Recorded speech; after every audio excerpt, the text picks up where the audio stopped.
Welcome to Thrive, your agency resource, the only podcast for creative, media, and technology leaders who are ready to dive deeper into conscious leadership and agency growth.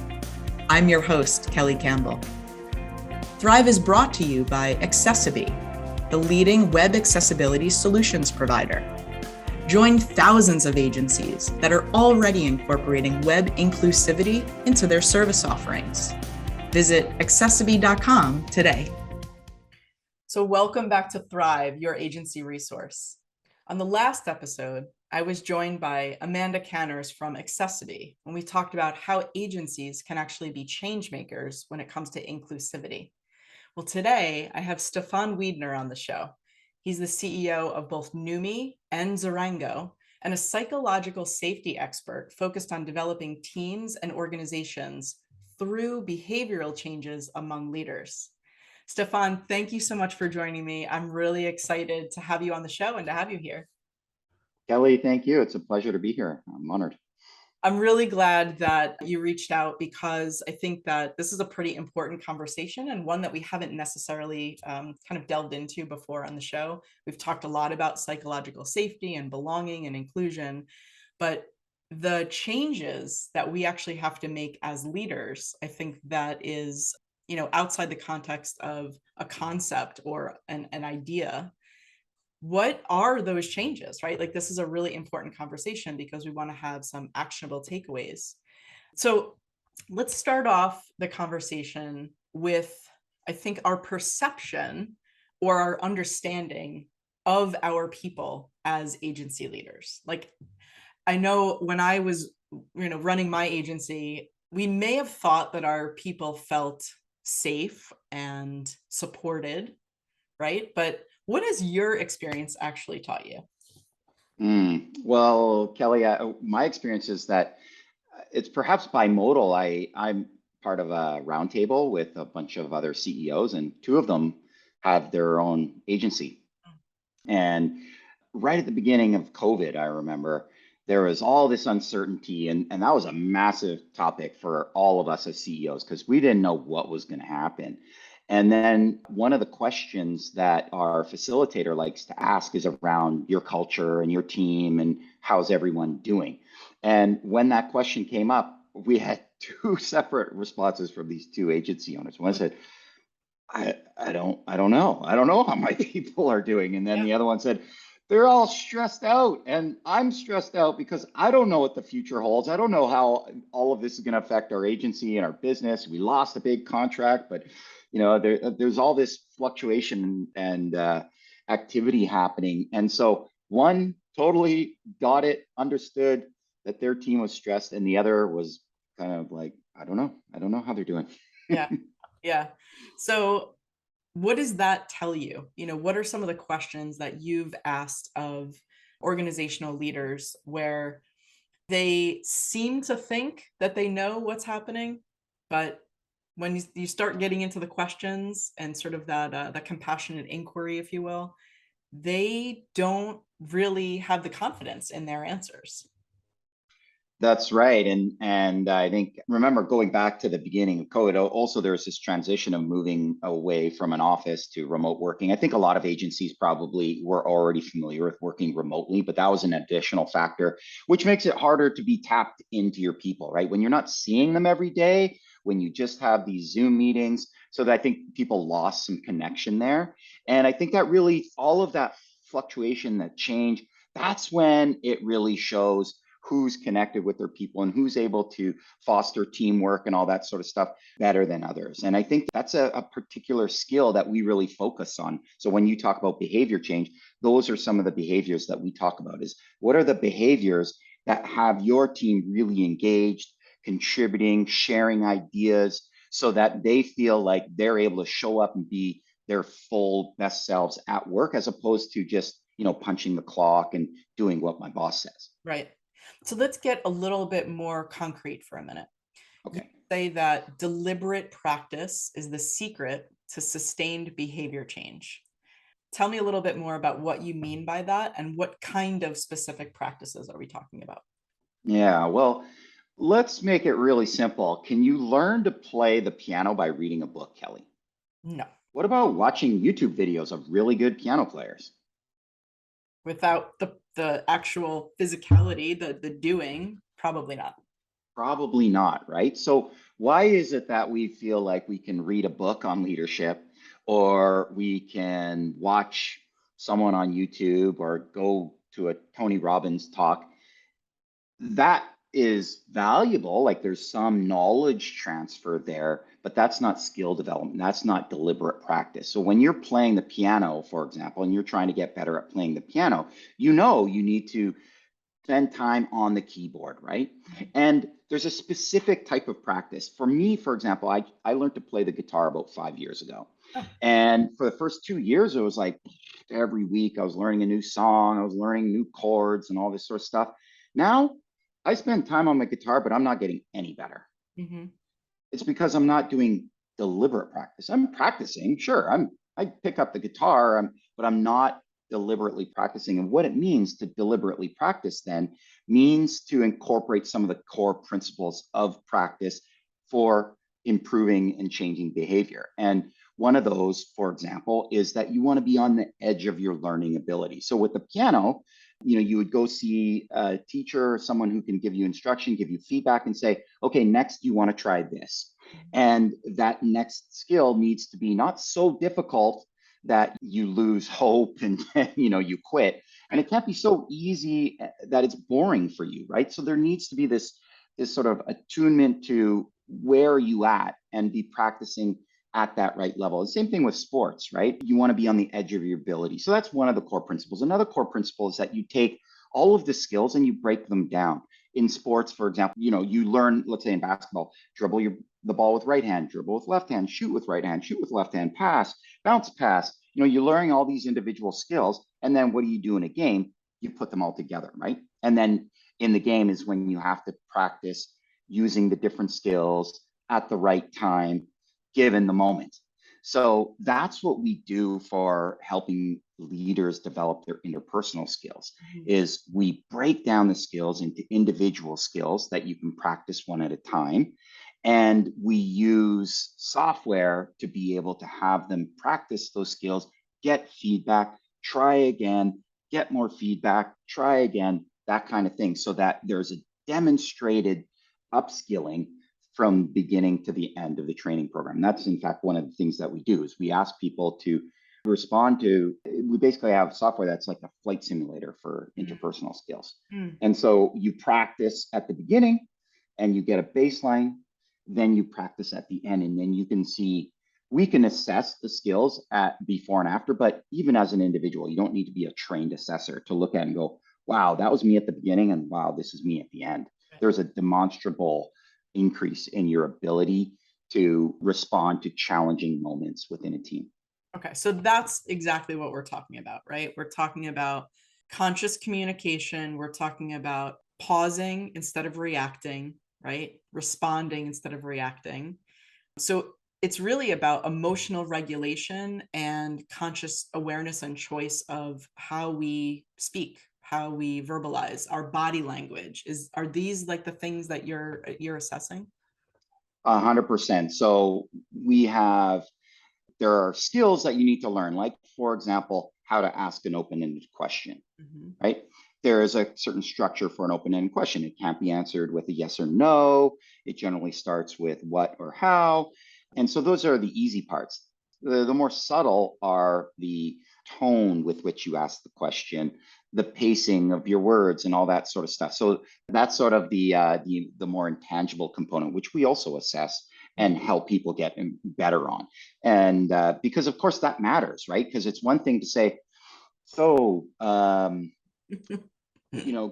what's your feedback, versus I'm really curious, what's your feedback?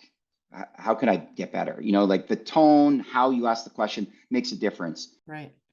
It's really interesting because you talk about this sometimes as executive presence, right? And so from my coaching background, that's coaching presence, right? So I was curious when I saw that phrase, are you actually taking concepts from coaching certification here and teaching leaders how to model that for their employees? Is that really what this is? And I don't mean to simplify it, but it sounds very similar. Absolutely. I think executive presence is ambiguous to some extent. Like, what does that mean? And so I think we try to concretize that a little bit. And I think what it often means is you're demonstrating persuasiveness, you're demonstrating verbal fluency, you speak with confidence, but you also can field questions from people around you. So you demonstrate curiosity, right? It's not just my way or the highway. It's I'm confident in my ability, but I'm also confident in your ability. So tell me and explain to me what you see in the future, right? So these are some of the what we try to break down for people so that they can practice those individual components. Yeah, I'm smiling because I think that there is this inherent dynamic tension between confidence, right, and holding space. Confidence and not needing to know the answers. Confidence and trusting your team as much as you trust yourself, right? There is always that I want to show up as the leader. I want people to respect me and I want people to believe in me and all of these things, and I want to be influential and persuasive and make people feel comfortable and safe within my organization. And how do I do that?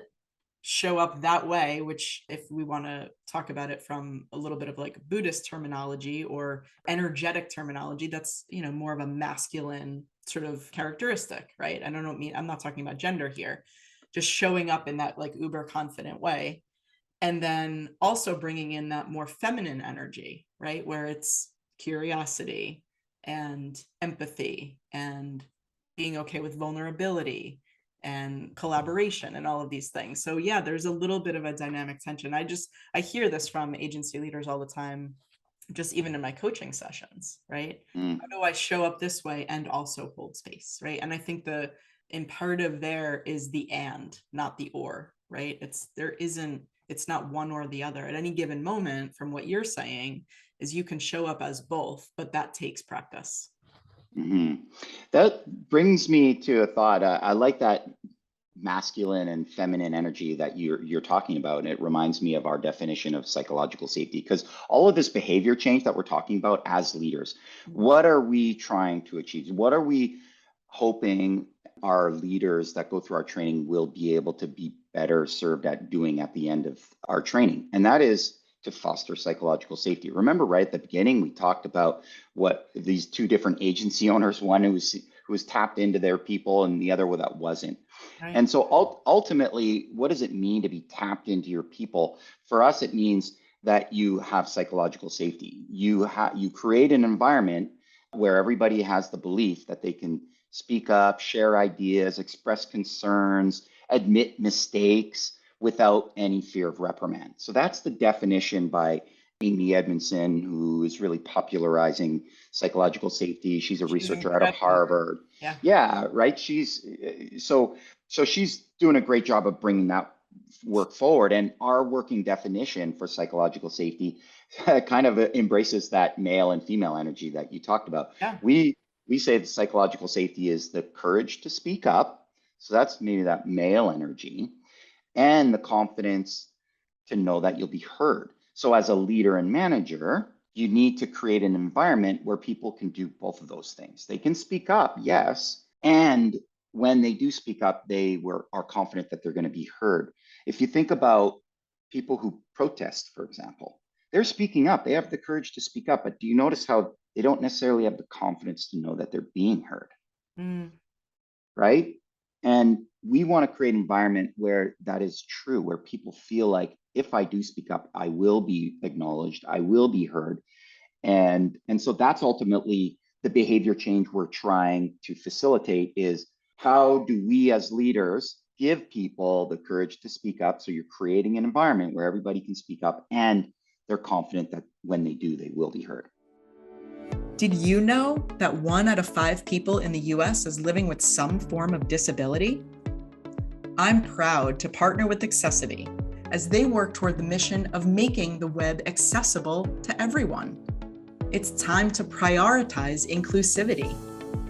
Ensure that your own website and your client sites can be accessed by all and that they're ADA compliant. Head over to accessiby.com/thrive to learn more about their agency partner program. Now, back to the show. So let's go back for a second, because I think that there's another aspect of this. If we sort of break this down as a multifaceted or multi-aspect conversation, one of the other things that you speak about, which I personally don't think gets enough attention, is the practice of turning interpersonal conflict into generative collaboration, to use your words. Can you talk a little bit more about how that specifically drives growth for an organization such as an agency? That's a good question, Kelly. And I think what we can all probably relate to is you're in a meeting, someone says something, you're not sure how to respond to it. You're thinking, was that offensive? I'm not sure. Was that offside? I don't know. I think I need to say something. I don't know what to say. And so what in some organizational behavior parlance, that would be called a breakdown. There's some sort of breakdown. Mm-hmm. And the tension is often within teams to move back to politeness. Like, ooh, that was awkward. Let's just, sweep quick. it. Yeah, exactly. Sweep it under the rug. Like, that was awkward. That was uncomfortable. Let's move. And what we see a lot with our training is leaders and managers wanting to take things offline. Like, oh, time out. I need to talk to you all individually, or one or two of you, kind of thing. But then it leaves the rest of the team going, what just happened? That was really awkward. Now what do I do? I don't know. I guess they'll talk about it. We'll talk about it next week, maybe the following. I don't know. It never gets addressed. So there's a lot of tension towards politeness. Yes. And so what we want to do is we want to take that breakdown when it happens and be able to constructively move towards it so that everyone can speak up and share their concerns, and maybe even have some, there's room for debate and discussion, because that's how you start to generate new ideas. That's how you overcome the challenges that you've been having. And I think a lot of agencies were forced to really have these kinds of conversations with COVID, because suddenly their business totally dried up, or maybe it went the other way around, right? Suddenly demand went through the roof and you can't find enough people and everyone's overworked. How do you deal with that? So regardless, change is a factor that can lead to new generative ideas and ways of doing business. And there needs to be room for that. So as a leader, that's what you need to be able to do. You need to be able to create room for those uncomfortable discussions. Yeah. So that new ideas, new ways of doing business can be brought forward. And herein is the courage that you're talking about earlier, right? Like, you have to be courageous as a leader to say, I want to be able to not take this offline. I want to be able to have these conversations, even if they're slightly difficult or slightly uncomfortable. Creating a culture where everyone feels that safe to be able to say, hey, I kind of see a risk there, or I'm concerned about this, or, whatever the situation may be, as the leader, because everyone else is going to follow your lead, right? So if you're the one pushing in and leaning forward to say, let's not take this offline, right? Like, let's actually talk about this. We've got everybody on Zoom or everybody at a conference table. Let's talk about this. I want to hear your concerns. I want to hear, your feedback. I want to hear something that maybe we encountered in a previous project or with a different client that's very similar. What can we learn from that? I think most agency leaders really want cultures that feel like that sound like that, but they really have a tough time, understanding how to get there, right? How to feel comfort in the discomfort, right? That's one of the issues. And then just how to actually facilitate or create that kind of space. So yeah, there's work to do for agency leaders, but I'm really happy that there are folks like you and I out there who are helping with specific nuanced things like this, the behavioral change. So Stephan, if we were to think about we've covered so many different aspects of behavioral change today, and different nuances of that. If we could leave the listeners with one actionable takeaway, what does that typically sound like for you? Well, I want to come back to tying on to what we just said. Yeah. So in those moments when it feels really uncomfortable and you don't know what to say, that's where you might take some bold statement position, say, okay, I'm the leader, I'm going to take this thing forward, or you sweep it under the rug. I'm going to offer a new suggestion here for folks, and it basically comes down to one of the concepts that we teach people within our course. It's the 4-player model. It's really simple. I'll explain it with my own family. So I have 2 kids, 2 teenage kids, and what often happen on, say, a Friday evening is my daughter will say, "Hey, let's watch a movie tonight." And then my wife will say, "Okay, yeah, that sounds great." My son, being, a boy, he'll and it's not that he's a boy, it's that he's gonna oppose his sister. He's like, "Nah, I don't want to watch a movie. That's stupid." And then I'll say, "Okay, so it sounds like you want to watch a movie. You're happy to do whatever as long as we're all doing something together, and you're just gonna oppose your sister no matter what." And so that's the 4-player model in an instance. My daughter she's moving. So think of it like a baseball diamond. She's at one base and she's moving. So she's saying, "Let's do this." Then my wife is following and she's saying, "Okay, I'm happy to do that." Then there's a third position, which is my son, who's the opposer. He's going to say, "No, I don't want to watch a movie." And then I'm the bystander. I'm looking at the bigger picture saying, "Okay, you want this, you want that, you're happy to do this." So I'm sort of reflecting back what's happening in the group.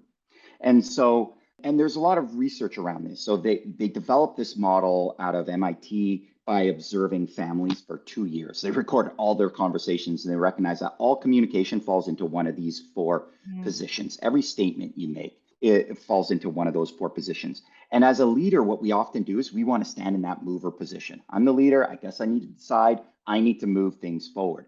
Well, I want to invite all of the listeners to try on that bystand position, especially when you don't know what to say. Right. When you don't know what to say, just say what the heck is going on for you. Like just say, "Wow, this is really awkward. I don't know what to say." Right. See how that just kind of breaks the ice by admitting that you don't know what to say, that you feel awkward. So maybe you kind of reflect what's happening for you internally. Like, "Hey, I'm feeling really awkward," or "I'm feeling really stressed in this moment because I don't know what to say." Maybe some of you feel the same way. That can help just break the ice, and it will help facilitate discussion around it because you don't want to sweep it under the rug. You don't want to say, "Hey, Jim, that was inappropriate. Don't say that again," because that's going to, maybe Jim had a really valid point. And you want to hear it. You want to get more curious. So that's my leave it. My last tip would be to embrace that bystand position when you don't know what to say, to just say what's occurring for you and what you're observing. Yeah, and the and observing is where I was going to go. So it's either this is what's true for me, this is how I'm feeling at this moment. I don't have the answers. It feels a little uncomfortable. Maybe some of you are experiencing that as well. Or the other option here, I will say, or the other option is to have that reflective observer conversation, right? What I hear or what I see is happening, what I hear from this person, this person, this person, just reflecting, just basically saying, this is my take on that. The thing that I might add to that is, did I get that right? So that you 100%. then have the open dialogue to be able to, for someone else to say, that was your interpretation. That's actually not what I meant. Let me clarify. Right. And so that just keeps the dialogue going. And again, this comes back to coaching presence or coach presence, executive presence. So it's really at the end, if we boil all of this stuff down, it's really about self-awareness, conscious communication, emotional regulation, and that leads to behavioral change, which leads to business growth. You, my friend, are speaking my love language in all the ways. Yeah, I love this. Stephan, thank you so much for coming onto the show. I had so much fun talking with you today. Really, really excited. And thank you again. My pleasure, Kelly. It was real fun. I hope you enjoyed this episode. Be sure to subscribe wherever you watch or listen. And a final note of gratitude to the official sponsor of Thrive, Accessiby, the leading web accessibility solutions provider. Learn more about the win-win proposition and keep your clients' websites inclusive and compliant. Be sure to check out their partner program for your agency today at accessiby.com/thrive.